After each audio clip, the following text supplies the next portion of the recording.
Mesdemoiselles et messieurs, chers abonnés de ma page Facebook Remy Ngono officiel, je vous souhaite la bienvenue. À ceux qui sont connectés également sur ma chaîne YouTube J.Remy Ngono officiel, ou bien la chaîne de l'engagement, eh bien, je vous souhaite la bienvenue, tout comme aussi à ceux qui sont sur la page des Fourmis Magnans et aussi la chaîne YouTube Les Fourmis Magnans. À tous les combattants, en commençant par la reine des Fourmis Magnans, la générale Marcel, et aussi toutes les équipes du Cameroun, donc particulièrement Monsieur Blaise Essama et tous les autres qui sont actuellement mobilisés sur les terrains. Je vous souhaite la bienvenue, bienvenue à tous de la diaspora, particulièrement aux États-Unis, puisque nous constatons que dans les statistiques, les États-Unis actuellement font partie de ceux-là qui nous suivent beaucoup. Merci pour votre fidélité. Bien sûr aussi, nous allons dire un grand merci à ceux de nos téléspectateurs, appelons ça comme ça, followers, qui à travers la Chine, à travers l'Inde, nous manifestent toujours une certaine fidélité, et aussi ceux qui parfois se lèvent à des heures indues ou bien abandonnent parfois leur travail pour venir se mettre avec nous pour l'avant-goût des dossiers noirs du samedi soir, qui bien sûr commence toujours par les pages noires avec bien sûr une scène un peu hallucinante que beaucoup de gens ont commenté au Cameroun, avec cette dame qui a eu à faire une chute. Eh bien, nous sommes parfois, quand le malheur nous arrive ou frappe quelqu'un d'autre, nous devons aussi souhaiter les condoléances à cette famille si durement éprouvée, parce que elle était si jolie dans sa robe de mariée, elle était si lumineuse, elle avait encore de l'âge, de l'avenir devant elle. Elle était encore cette fille qui avait les yeux pétillants, mais malheureusement, elle s'en est allée aussi rapidement de son nom de famille, Nkwa. Elle avait épousé un capitaine, un jeune capitaine de la 30e promotion de l'EMIA, et de suite d'un accident, les gens ont pu voir comment est-ce que sa voiture a été transformée en bouillie au niveau de l'échangeur d'un SAM. Je commence par ce fait divers, parce que justement, la semaine dernière, lors des dossiers noirs du samedi soir, beaucoup n'ont pas suivi la conclusion lorsque j'étais déjà sur la présentation, le classement, le hit parade de l'état des routes, non seulement au Cameroun, mais dans toute l'Afrique. Et bien sûr, je présente mes excuses parce que à cet instant-là, nous avons eu une coupure, donc un problème technique, indépendamment de notre volonté, qui me permet donc justement de rappeler que les routes sont d'abord les causes de l'accident, même si parfois on peut dire que les chauffeurs peuvent avoir une quote-part, mais en ce qui concerne la mort de cette dame, on a encore vu une fois que c'est la route qui était défectueuse, parce que au niveau de cet échangeur, eh bien, il n'y avait pas de garde-fou. Les garde-fous qui auront permis à la voiture de ne pas faire ce drôle de plongeon. Les garde-fous qui auraient permis aussi à cette dame certainement de survivre. Mais malheureusement, cette dame, suite à un affolement, nous dit-on, d'un camion qui venait derrière elle et qui aurait klaxonné, elle a pris peur et elle a dû perdre le contrôle. C'est à cet instant-là que justement les garde-fous agissent sur un échangeur. Or, sur la vidéo que j'ai eu à publier aujourd'hui, vous pouvez le constater, tout comme sur des photos, que voilà un échangeur qui n'a pas de garde-fou. Et quand je parlais des routes du Cameroun accidentogènes, la semaine dernière, je ne savais pas que ça allait aussi rapidement arriver parce que ça arrive tout le temps, dans la mesure où le Cameroun est numéro 1 au hit-parade des accidents de route. On ne va donc pas dire que ce sont les chauffeurs camerounais qui sont inconscients. Cette femme avait 0,00% d'alcool dans son sang. Cette femme était prudente. Cette femme ne roulait pas à vive allure. Mais parce que la route ne le permet pas, et parce que même le camion ne pouvait pas doubler. Voilà ce qui est arrivé sur ce qu'on appelle l'autoroute. Ou alors les nationales, ou vous voulez tout ce que vous pouvez dire. Lorsqu'on voit ce qu'on appelle donc les échangeurs au Cameroun, vous pouvez bien comprendre jusqu'où nos malheurs sont trop dus à l'excès des détournements des responsables, de ceux qui sont appelés à construire certaines infrastructures qui n'avancent presque jamais. Je vais vous prendre ne serait-ce qu'un petit exemple. Lorsque vous vous rendez compte que entre l'aéroport de Yaoundé-Simalem et par exemple la poste centrale, on vous dit qu'ils ont voulu faire une autoroute d'à peine 11 km. Mais lorsqu'on essaie de regarder les prix, ça fait 287 milliards. 287 milliards sortis des caisses de l'État pour une ruelle qui n'a rien à voir avec les normes d'une autoroute. 287 milliards auraient pu construire une autoroute de 400 km.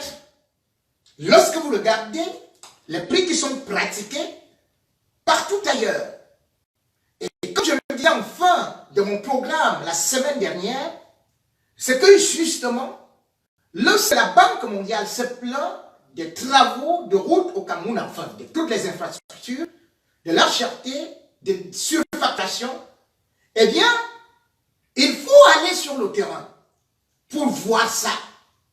Parce que, comme je le disais, une autoroute au Cameroun, le kilomètre est facturé à plus de 11 millions de dollars, alors que le même investissement en Côte d'Ivoire est à 3,5 millions et à 3 millions au Maroc. Et d'autres vont même encore beaucoup plus bas. Donc voilà par exemple les coûts les plus élevés. Qu'est-ce qui peut donc expliquer que le Cameroun est des autoroutes les plus chères, enfin l'autoroute la plus chère, puisque c'est un bout de route qu'on appelle l'autoroute. 12 km. Mais qu'on ne puisse même pas aujourd'hui encore exécuter, finir l'autoroute de Yaoundé-Douala, qui elle, autant pour moi, a déjà pris 399 milliards, voulais-je dire. 399 milliards 125 millions. Voilà les chiffres. Et quand on voit les réalisations de cette autoroute, on se retrouve dans des calculs que, en moyenne, ça avance à 6,6 km par an. Donc, depuis que cette route a commencé à être construite, le régime Biya réalise en 365 jours 6 km de route. Résultat des courses, le Cameroun n'a aucune autoroute. Beaucoup ont dit, ceux qui n'ont jamais voyagé, qui n'ont jamais eu à sortir, comme je parle souvent, de leur oasis de misère, de leur bled campagnard, de leur environnement sauvage, bestial, qu'ils aillent au moins dans un pays africain, qu'ils aillent à Malabo, voir à peu près ce qu'on appelle une autoroute, qu'ils aillent, par exemple, auprès de la Côte d'Ivoire, que nous combattons souvent, certes sur le plan démocratique, mais sur le plan infrastructurel, eh bien, Ouattara, ce qu'il a organisé et ce qu'il a réussi, en moins de 10 ans, ça dépasse ce que Biya a fait en 38 ans 250 fois. Lorsqu'on voit uniquement, c'est-à-dire que l'échangeur de ce qu'on peut appeler Makori. Encore des échangeurs à 3 niveaux. Vous voyez en Côte d'Ivoire, sur 6 km et demi bitumés, on a quand même des garde-fous. Regardez donc ce qu'ils appellent échangeurs au Cameroun. Où est parti l'argent? Ils ont tout volé. Ils ont tout bouffé. Et personne n'ira jamais en prison. Vous n'allez en prison au Cameroun que quand vous dites que vous combattez Biya ou quand vous lorgnez déjà son pouvoir. Et quand nous le disons, ils disent que c'est nous qui ne sommes pas des patriotes. C'est eux qui aiment le Cameroun. Parce qu'ils bouffent derrière le Cameroun. Aujourd'hui, cette femme qui est morte, c'est la femme, c'est l'épouse d'un officier supérieur. Ce n'est pas l'épouse d'un activiste. Ce n'est pas l'épouse de quelqu'un de la diaspora. Ce sont vos frères, vos sœurs, vos oncles, vos mères qui meurent sur ces routes. Au lieu de vous plaindre de ces régimes, vous venez vous plaindre des gens de la diaspora qui se plaignent de votre sort. Est-ce normal que, par exemple, le général et le Kobi, lui-même, avance par exemple que en 2013, il y a eu, ne serait-ce que sur ce qu'on appelle le triangle de la mort, c'est-à-dire l'axe Yaoundé, Douala, Bafoussam, qui a eu 2950 accidents. 2950 accidents. Et sur ça, il y a eu 2113 morts. Mais même une guerre ne tue pas comme ça. En 2012, selon les statistiques du ministère des Transports, il y a eu au Cameroun 2788 accidents. Et sur les 2788 accidents, il y a eu 1183 morts. En 2011, toujours plus des milliers de morts. Plus de milliers de morts. Chaque année. Dans un pays. On n'est pas là. Puisqu'on n'a même pas besoin de vous parler de vos rails. Qui sont les seuls au monde qui ne respectent plus les conventions internationales. Avec l'écartement qui devait être d'1 mètre et l'écartement au Cameroun est de 90 cm. D'où l'accident de train de Bolloré, de Camrail, avec des vieux wagons chinois. Cela veut dire tout simplement que un peuple qui refuse de voir, qui refuse de demander des comptes à ceux qui le dirigent, qui demandent plutôt des comptes à ceux qui sont dans la diaspora. Parce que beaucoup sont là derrière Facebook uniquement pour faire. Parce qu'ils ont été recrutés comme des mendiants. Ils sont là uniquement pour nous insulter, pour nous envoyer des pics, des flèches, oubliant que le lendemain, eux-mêmes, ils tombent. Vous allez dire, il y a des accidents partout. Mais quand vous voyez que le Cameroun occupe la tête du hit-parade des pays les plus accidentogènes, posez-vous des questions. Lorsque vous vous rendez compte que l'autoroute, ce que vous appelez l'autoroute qui en fait est une piste, n'a pas de garde-fou, et qu'on y plonge, et qu'un capitaine vienne pleurer, il pleure son épouse. Mais quand on va lui demander de prendre l'arbre pour venir le tuer, il va dire que ses problèmes viennent de moi, viennent du général Wong, viennent de Kalibri, viennent de Tchatchek, viennent de Max Seigneur Ivoire, viennent de tel autre activiste. Alors que les malheurs, c'est là-bas. Les malheurs, c'est ce manque d'assistance qu'on voit aujourd'hui avec des inondations au Cameroun. Toute la ville de Douala, aujourd'hui les gens pleurent On voit les serpents nager avec des hommes, des enfants, dans des lacs. Et on ne sait pas jusqu'où ça va s'arrêter. Selon le gouvernement, il y a actuellement 200 familles sans abri. Mais ce n'est pas tout. Selon les listes qui nous viennent, il y a déjà plus de 1000 personnes sans abri. Et sans savoir à qui s'adresser. Certains sont même partis se réfugier dans un média, la radio ABK, pour le secours. Et jusque-là, les autorités camerounaises ne sont même pas venues à leur secours. Des petits enfants qui pleurent, qui n'ont rien à manger. Dans un studio radio ABK, qui lance les appels de détresse. Et ça ne s'arrête pas là. Puisque ces inondations, selon la météo, vont encore augmenter. Et on revient à ce que je disais.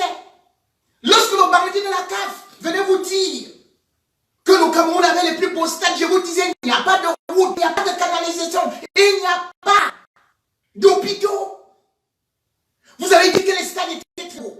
Pourquoi est-ce qu'on n'est donc pas parti pour que ces populations soient réfugiées dans ces stades-là? Où étaient les services des sapeurs-pompiers?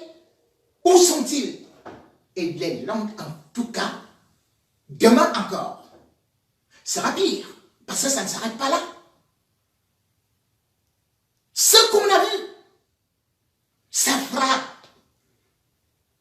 Vous avez pu le constater. Même les gens qui disent qu'ils sont des forces de sécurité, en cette période d'inondation, se retrouvent pris au piège.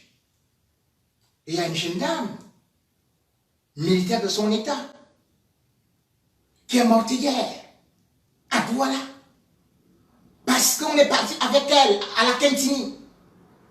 On lui a dit qu'il n'y avait pas d'oxygène. Le temps de pouvoir traverser des plaques d'eau et des fleuves, des océans au milieu et tout et tout. On arrive à l'hôpital général et il n'y a pas d'oxygène. On m'a envoyé la vidéo de cette dame en train de se débattre. Elle, qui était prête à mourir pour la patrie, pour sauver Paul Biya. Cette fois-ci, elle luttait pour sa propre survie. Elle en est morte. Morte pour défaut d'oxygène. Dans un pays qui prétend organiser une CAN, qui voulait organiser une CAN. Imaginez si la CAN se jouait actuellement au Cameroun. Qu'est-ce que les délégations allaient faire? Qu'est-ce qu'on allait faire dans les hôpitaux? Oui, je peux bien comprendre, il y a ce qu'on appelle les catastrophes naturelles. Les catastrophes naturelles arrivent dans tous les pays. Mais c'est là où on reconnaît l'État. Parce que l'État agit à cet instant-là, à ce moment-là, avec diligence, avec le matériel et le personnel adapté pour secourir les populations en détresse. Ce qui n'est pas le cas du Cameroun. Et ce qui n'est pas, malheureusement, on ne va pas dire que c'est le Cameroun qui est le seul enfer de l'Afrique. Puisqu'aujourd'hui, on a vu aussi le même phénomène dans beaucoup d'autres pays, particulièrement au Niger, avec 65 morts dans les inondations. Avant cela, on a vu d'autres inondations qui sont arrivées à Abidjan, c'était pas ça, mais quand même, on devrait quand même dire que dans la Côte d'Ivoire, il y a eu à peu près 9 morts. Mais surtout, on a constaté aujourd'hui que ce n'est pas terminé. L'Afrique dans l'eau, l'Afrique à la tête dans l'eau, ce sera un dossier que nous allons essayer de traiter samedi dans les dossiers noirs du samedi soir parce que plus que jamais, ces catastrophes naturelles vont se multiplier et vont aussi prendre à la gorge des régimes qui n'ont rien prévu, qui ne font pratiquement rien et qui ne savent pas mettre sur place des plans d'urgence. C'est arrivé au Sénégal, mais tout au moins, même si les Sénégalais critiquent, il y a au moins un plan d'urgence qui a été mis sur place par Macky Sall, qui a débloqué 10 milliards. pour ces inondations. Donc 3 milliards pour les populations qui sont directement touchées. Les familles qui sont dans la détresse, les familles qui sont fragilisées. C'est déjà quelque chose. Contrairement à ce que je disais au Cameroun, où on voit les ministres voyager dans un avion d'Ethiopian Airlines et puis se balader à Maroua juste pour une campagne électorale. Parce que tout ce qu'ils sont en train de faire aujourd'hui n'est que pour aller conquérir les populations du Nord. Les populations du Nord qui pendant ce temps disent « Nous sommes 10 millions et nous constituons une force électorale. » Mais en fait, cette force électorale, comme on le dit souvent et comme le régime le pense, c'est du bétail, c'est des moutons électoraux.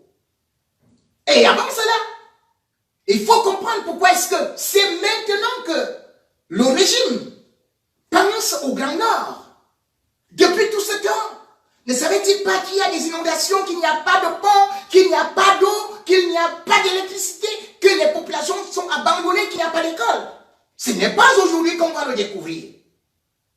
Mais certaines élites du Grand Nord, au lieu de demander des comptes au régime, disent plutôt que non, nous on ne veut pas de Maurice Kamto, nous ici à la briqueterie, nous ici à tel ou tel endroit, nous ne voulons pas de Maurice Kamto parce qu'il a laissé Mamadou Mota en prison. C'est Mamadou Mota qui est maintenant votre Dieu et c'est Maurice Kamto qui l'a enfermé.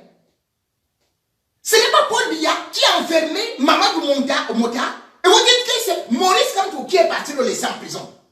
C'est Maurice Kamto qui est le ministre de la Justice. C'est Maurice Kamto qui est président de la République. C'est Maurice Kamto qui est régisseur de prison. Ce qui est encore très grave, c'est qu'ils véhiculent ça auprès de leur population. En disant nous préférons rester avec Biya qui nous respecte que de rester avec Maurice Kamto. Oui, cela veut dire que beaucoup ont pris justement les populations du Nord comme des moutons. Comme si vous aviez des cerveaux de moineaux pour ne plus vous rappeler d'où vous sortez. Comment vous avez été traité comme à l'époque des nazis lorsque Biya est arrivé au pouvoir. Oubliez-vous que celui qui était le plus grand homme du Grand Nord, qui a fait la prospérité du Cameroun, s'appelait Amadou Ahidjo. Est-ce Maurice Kamto qui a condamné Amadou Ahidjo? Est-ce Maurice Kamto qui a infligé à Amadou Ahidjo la peine qu'on appelait la peine capitale par contumace? N'est-ce pas Biya qui a condamné Amadou Ahidjo qui est mort au Sénégal? Alors vous, les grands nordistes, qui êtes maintenant du RDPC, demandez au moins le corps d'Amadou Ahidjo. C'est aussi Maurice Kamto qui a refusé avec les activistes que le corps d'Amadou Ahidjo rentre. C'est Amadou Ahidjo qui a donné le pouvoir à Biya. Au lieu de lui demander les comptes par rapport à vos frères, vos sœurs, vos oncles, vos parents qui ont été tués dans la forêt d'un fou, qui ont été fusillés en Balmayo. Vous êtes en train de demander des comptes aux autres qui n'ont tué personne. C'est pour cela que je veux vous ramener samedi dans votre histoire. L'histoire de ces gens qui aimaient le Nord, qui servaient le Nord, qui défendaient le Nord, et qui ont tous, comme dans une purge, été tués par Paul Biya. Je vous donnerai la liste de vos frères. Et vous direz comment est-ce qu'ils ont été jugés, dans quelles conditions ils ont été jugés. Si vous n'allez pas reconnaître les noms de vos pères, de vos mères, et surtout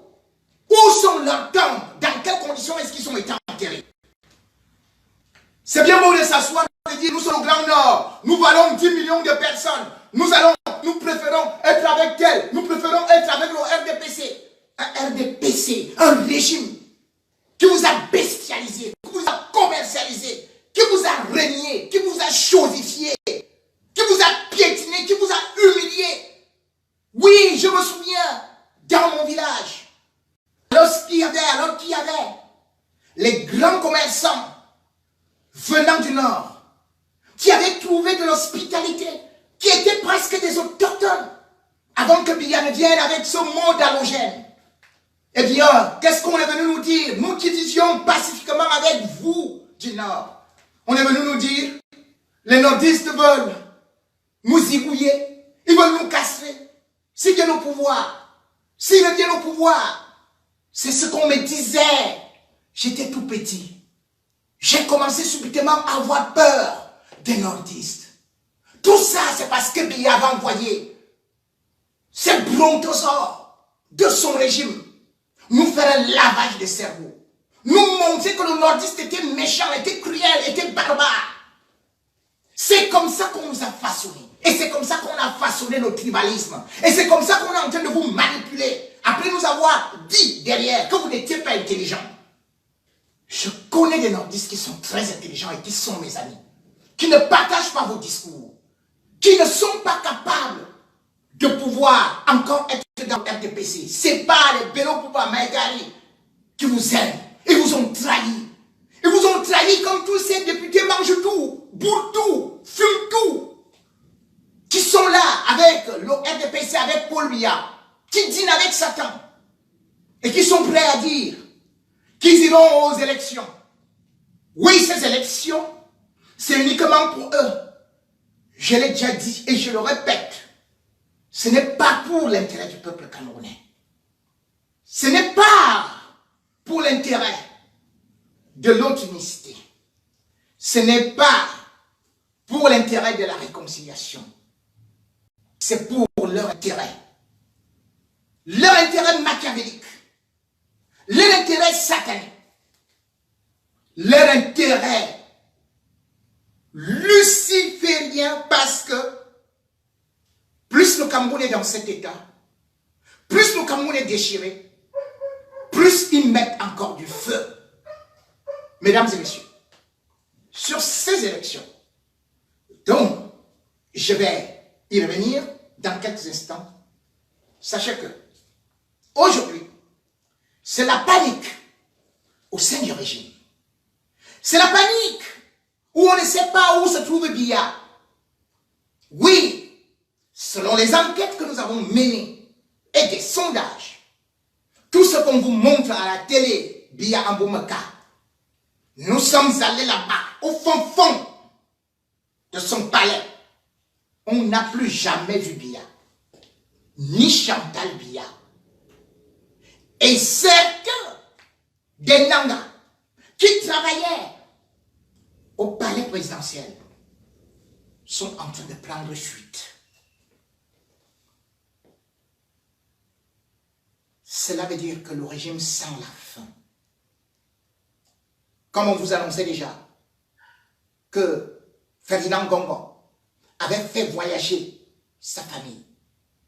Sachez aussi qu'en Boumaka aujourd'hui, c'est la panique. Je vais vous décrire ce qui se passe là-bas.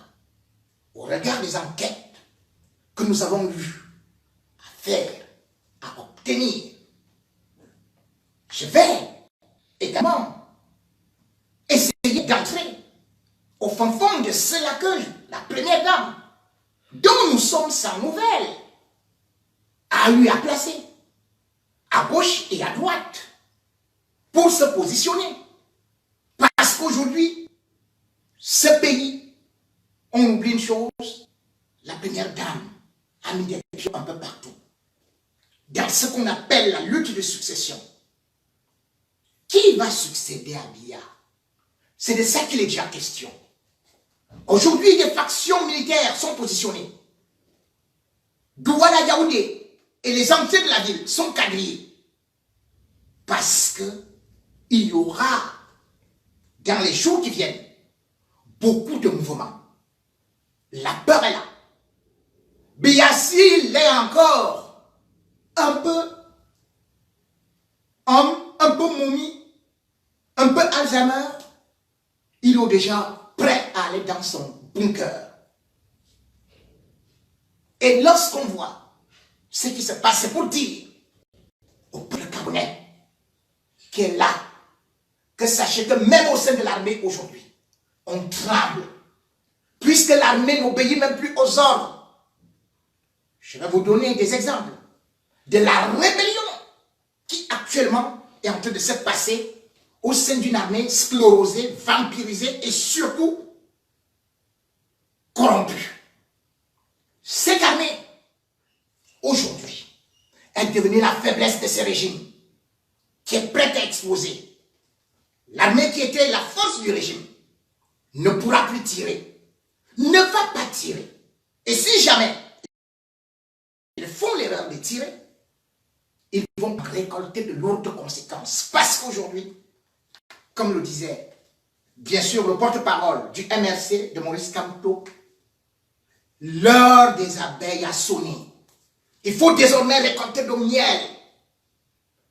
Ensemble, on doit le faire. Et il ne s'agit pas d'un parti politique. Il ne s'agit pas d'un homme. Il s'agit de tous les Camerounais qui doivent cesser d'être la risée du monde entier. Et c'est ça qui va se passer, puisque, à l'instant où je parle, selon des premières décisions qui ont été prises par la diaspora, après le mouvement qui sera lancé le 22, avant le mouvement qui sera lancé le 22 au Cameroun, la diaspora camerounaise va se mouvoir dans des mobilisations à partir du 19. Tous les espions et tous ceux qui sont dans les ambassades, prenez déjà rendez-vous, prenez des renseignements, prenez des renforts. Mais plus que jamais, ça ne va pas s'arrêter là. Parce que cette diaspora va multiplier des actions jusqu'à ce que Biya tombe comme Ibeka. On lui avait demandé de ne pas lancer ce bras de fer. Mais il a voulu défier le peuple. Il a voulu défier ceux qui longtemps ont courbé les chines. Mais quand l'heure arrive, elle est arrivée. Quand l'heure sonne, elle a sonné. Quand il faut se libérer, on est capable de couper n'importe quelle chaîne en acier. Et c'est ce que l'on appelle la révolution d'une population longtemps endormie, tel un volcan, mais qui, lorsqu'il se met debout, ou lorsqu'il se met en éruption, est difficile à éteindre. C'est de ça qu'il est donc désormais question. Le 22, que tous les Camerounais soient capables de sortir, de lancer, de relever nos défis. Parce que chacun d'entre vous voit comment est-ce qu'on traite le peuple camerounais comme le plus lâche, le plus servile, le plus flexible. Oui, nous sommes peut-être des réseaux, mais nous ne rompons pas. Parce que Ruben Oumiobe nous a montré la voie de la révolution. Si aujourd'hui, le peuple camerounais a eu son indépendance, d'aucuns pourront croire que c'est le cadeau de la France, mais non, c'est parce que Ruben Oumiobe et ses camarades ont lutté. Les Félix Moumi ont lutté. Les Ernest Wandier ont lutté. Sans pour autant oublier qu'avant eux, les Martin Paul Samba, ils avaient lutté. Et d'ailleurs, c'est pour ça que ça a toujours été pris comme un exemple pour Nelson Mandela dans la lutte de libération. Le cas de Ruben Oumiobe, dont on va célébrer bien évidemment cette semaine ce qu'on appelle l'anniversaire de son lâche assassinat par les forces impérialistes, colonialistes, avec la complicité de certains de nos frères qui aujourd'hui continuent encore de porter les mêmes vices, à savoir combattre les leurs, ceux qui veulent la libération. Oui, avec les fourmis magnans qui sont actuellement au Cameroun, nous allons participer à ce que la mémoire de Oumiobe soit redorée, à ce que son histoire soit racontée, à ce que son travail soit pérennisé, à ce que des générations puissent s'y ressourcer, afin qu'il puisse être enfin un véritable héros, pas seulement du Cameroun, mais du panafricanisme, parce qu'il en faut. Il faut des hommes de conviction pour pouvoir éclairer, guider un peuple. Et nous avons choisi Oumniobel comme étant notre lampe qui va nous éclairer de cette ténèbres, de cette obscurité satanique. Parce que c'est ça qu'il s'agit. Nous sommes pris par des forces sataniques. Depuis l'école, depuis notre enfance, comme je le disais. Et ça se perpétue même dans les études. Dans des écoles, des grandes écoles comme les dames. Vous allez trouver finalement ce qu'on appelle aujourd'hui le Kama Sutra. Toutes sortes de trafics qui se passent là-bas. Je vais essayer d'aller fouiller dans des dossiers pour vous dire comment est-ce que la pédérastie, la pédophilie et surtout un directeur qui se fait appeler bonbon des jeunes femmes mariées est en train de semer la terreur là-bas. C'est très beau de pouvoir attraper le jeune Kevin et de le dire comme un trophée de magnanimité du chef de l'État ou de la justice camerounaise qu'il a libéré. Parce qu'il aurait triché. Parce qu'il aurait eu une épreuve du baccalauréat.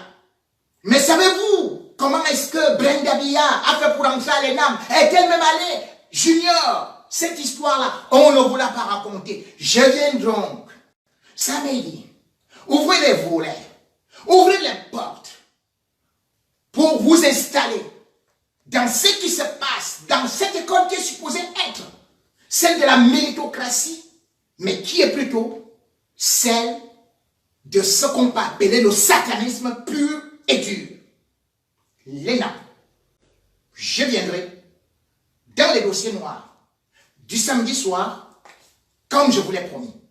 Bien sûr aussi que dans cette logique, vous le savez très bien que le Cameroun n'est pas le seul, puisque nous sommes dans la période charnière des élections, qui non seulement vivent dans tous les coins de l'Afrique, et particulièrement en Afrique de l'Ouest, où, bien sûr, Alassane Ouattara a décidé de mettre une briquette et du carburant sur ce brasier afin que la Côte d'Ivoire s'enflamme. Nous ne pourrons donc pas oublier d'ouvrir un peu le dossier ivoirien et bien sûr aussi le dossier guinéen qui arrive en sous-main en ces périodes où également les diasporas africaines sont en train de manifester, particulièrement celle du Togo, qui elle aussi va organiser une manifestation, d'ailleurs ce vendredi. À toutes ces diasporas, nous ne pouvons que être derrière, parce qu'ensemble, nous pouvons essayer de secouer ces baobabs. Ensemble, comme des fourmis maillants, nous pouvons terrasser ces fauves qui s'appellent et les lions, et les léopards, et les panthères. Ensemble, nous pouvons nous libérer.